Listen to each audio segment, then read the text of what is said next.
নমস্কার বন্ধুরা, আমি মৈত্রেয়ী বহরমপুর থেকে। সবাইকে জানাই শুভ মঙ্গলবার। প্রত্যেক দিনের মতো আজকের দিনটাও ছিল ভীষণ তাড়া এবং হুটোপাটির দিন, যেটা আমাদের সব মেয়েদেরই কিন্তু একই রকম ফেস করতে হয়। সকালে উঠে অফিস স্কুল সব ওরা বেরোবে, তার জন্য তাড়াহুড়ো করে রান্নাঘরে যেন যুদ্ধকালীন তৎপরতা লেগে যায়। এই যে আমি একদিকে ভেজ ডাল বসিয়ে দিয়েছি, মুগের ডাল, আর একদিকে পাঁপড় ভাজা, যেটা তো আমাদের রোজ চাই। এদিকে প্রেসারে ভাতটা 1 ফুট দিয়ে ভাপে বসিয়ে দিয়েছি। এভাবে করলে না গ্যাসটা বেশ অনেকটা বাঁচে। কিছুক্ষণ ভাপে রেখে তারপর গার্ডার আর সিটিটা খুলে উল্টে দিলেই কিন্তু ফ্যান ঝরে যায়। এতে ফ্যান হাতে পড়ারও চিন্তা থাকে না, আর ভাতগুলোও নষ্ট হওয়ার চিন্তা থাকে না, আর গ্যাসটাও বেশ বাঁচে। ওগুলো নামিয়েই আমি একদিকে বসিয়ে দিয়েছি পাঁচমিশালি তরকারি আর তেল পটল। এবার নিরামিষ, আজকে নিরামিষের দিন সত্যি মনে হয় কি রান্না করি চিন্তার বিষয় হয়ে যায়। তো আমাদের সবারই রোজের এই একটা জাতীয় চিন্তা মেয়েদের, কি রান্না করব কি রান্না করব। তেল পটলটা বানাবার জন্য পটলগুলোকে ভালো করে একটু খোসা ছাড়িয়ে একটু হালকা করে চিড়ে চিড়ে দিয়েছি। তার মধ্যে কালো জিরে দিয়ে নুন হলুদ দিয়ে ঢাকা দিয়ে পটলগুলোকে একটু ভাজা ভাজা করেছি। আধ ভাজা যেই হয়েছে তখন তার মধ্যে টমেটো বাটা আর কাঁচা লঙ্কা দিয়ে দিয়েছি।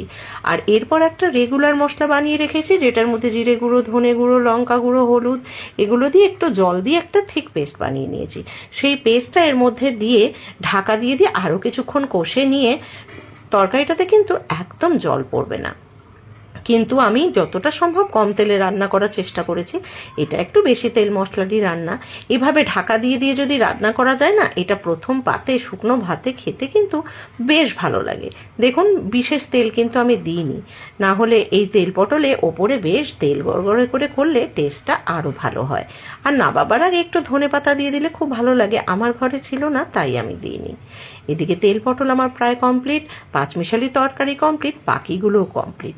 এদিকে আবার কর্তা মশাইয়ের টিফিন যায় রোজ, সেই জন্য আরেকটা তাওয়াতে গ্যাস থেকে আরেকটা কড়া নামাতেই তাওয়া বসিয়ে দিয়েছি, দিয়ে পটাপট পটাপট করে 3টে রুটি কোনো রকম করে নিয়েছি কর্তা মশাইয়ের টিফিনের জন্য। আমি না গ্যাসের মধ্যে রুটি সেকি না, তাওয়ার মধ্যেই ঘুরিয়ে ঘুরিয়ে রুটিটা সেকি। এই যে টিফিন বক্সে তরকারিটা বেঁধে নিয়েছি, একদম রেডি করে রেখেছি, টিফিন রেডি।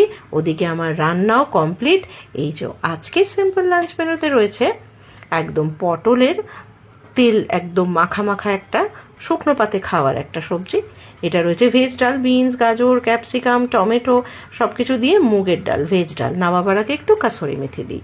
এদিকে পাঁপড় ভাজা, পাঁপড় ভাজা ছাড়া তো আমাদের একদম খাওয়া অচল। আমার ছেলে তো খাবেই না। 2 রকমের পাঁপড় ভাজা রয়েছে, আর ছিল পাঁচমিশালি সবজি, এগুলো তো দেখলেনি। আর এর সঙ্গে আমি বানিয়ে নিয়েছিলাম টমেটোর চাটনি, যেটা না তাড়াহুড়োর মধ্যে ভিডিও করতে করতে একদম ভুলে গেছি টমেটোর চাটনির ভিডিওটা নেওয়া। ওটা তো সবাই জানেন, তাই আর ভিডিওটা নিলাম না। সকালবেলা এত তাড়াহুড়োর মধ্যে সত্যি আমরা যারা ফেসবুক করি কি চাপ না, রান্না করতে করতে আবার ভিডিও ক্লিপ নাও, এডিট করো, পোস্ট করো। বাপ, আমাদের কষ্ট কেউই বোঝে না। সবাই ভাবে কন্টেন্ট ক্রিয়েট করা খুবই বুঝি সহজ। যাই হোক, আপনাদের সঙ্গে গল্প করতে করতে আমার রান্না হয়ে গেল। টাটা।